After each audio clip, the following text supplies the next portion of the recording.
Ou outras palavras, recebendo mais uma vez o cientista político Rubens Goiatá, falando sobre a luta do trabalhador brasileiro para garantir conquistas. Como é que é? O que o trabalhador já conquistou a partir da sua luta? Olha, praticamente tudo. As conquistas sociais, não só a questão trabalhista, de direitos trabalhistas, mas de direitos previdenciais, direito de saúde, direito de educação. É difícil isso vir de graça. Isso não é. Se for ver todo o direito que a gente tem hoje, seja o direito a uma saúde universal, o direito à educação, ele pode até ter partido de burocratas do governo, de membros de governos ou das classes dominantes, das classes empresariais, mas se não fosse a pressão dos trabalhadores, nada ocorreria. Eu lembro, por exemplo, uma coisa, eu até escrevi recentemente um artigo sobre isso, muito pouco conhecida, um direito trabalhista fundamental e que está sedimentado na cultura, até mesmo na cultura empresarial brasileira, é o 13º salário. O 13º salário ele veio de uma greve geral ocorrida em 1962, uma das primeiras greves gerais do Brasil. Uma greve geral, inclusive, interessante, que ocorreu 5 ou 6 dias após o Brasil conquistar o bicampeonato mundial de futebol no Chile. Aí o povo fala aquela coisa, o futebol aliena o povo. Não, conversa fiada, o povo comemorou o bicampeonato e depois foi lá e fez uma greve geral que garantiu o 13º salário. E os empresários colocaram, então, na época, isso vai quebrar o país, isso não pode. O jornal O Globo, não existia a televisão Globo na época, o jornal O Globo estampou na primeira página: desastroso para o país um mês de 13º salário, ou seja, vai acabar com o país. Gente, hoje o 13º salário está aí, né? Quando chega novembro, dezembro, os cadernos de economia de todos os meios de comunicação, quanto o 13º salário vai injetar na economia e tudo mais. Pois é, veio de uma greve geral que bem sucedida, mas que custou inclusive vidas, porque houve como consequência dessa greve geral, na Baixada Fluminense, houve saques e depredações, e a polícia do governo estadual do Rio, do então governador Carlos Lacerda, quando chegou lá, chegou atirando para matar e morreram mais de 50 pessoas. Todo brasileiro que receber seu 13º salário tinha que lembrar desse movimento, foi fruto de uma luta dos trabalhadores. Sem luta não tem nada, muito difícil. A luta é difícil, mas sem luta fica pior ainda. E quando se fala da reforma trabalhista, do mundo do trabalho, da reforma da Previdência, da terceirização sem limites, é bom também a gente falar que essa não é uma luta apenas para garantir salário, emprego, é dignidade. Mas é claro que é dignidade, porque esses direitos sociais, como eu disse aqui, o que adianta você ter emprego? O caso da Espanha, que eu falei na semana passada, o que adianta a pessoa estar empregada oficialmente, pelas estatísticas, né, dessa forma precária? Não adianta nada.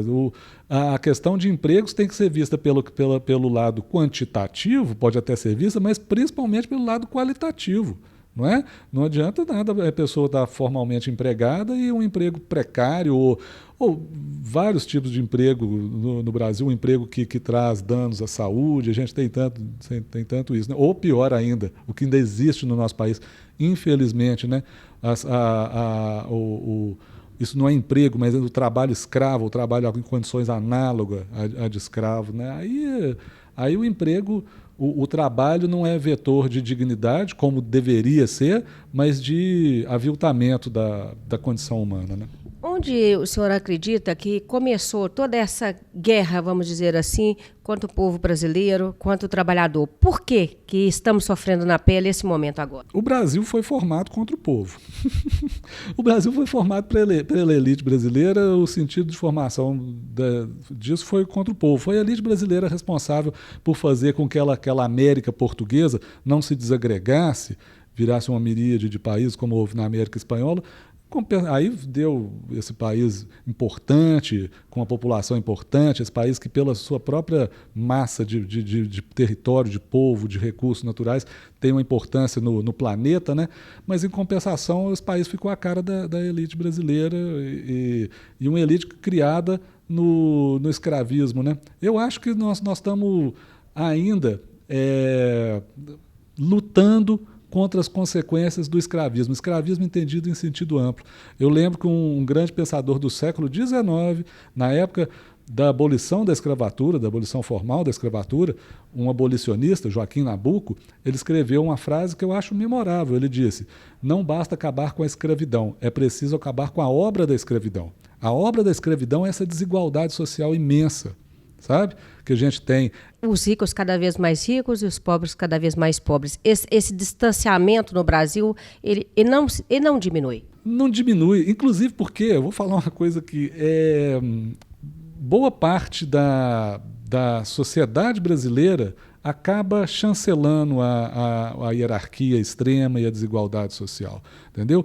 Quando gente do povo age, por exemplo, gente do povo, da classe média, age de forma individualista, entendeu? Ou não quero nem saber da questão das lutas políticas, eu quero procurar o meu. Esse pessoal, quando se vê numa relação vamos dizer, de opressão, esse pessoal fica com raiva, não pela relação de opressão em si, mas porque ele não está no lugar do opressor.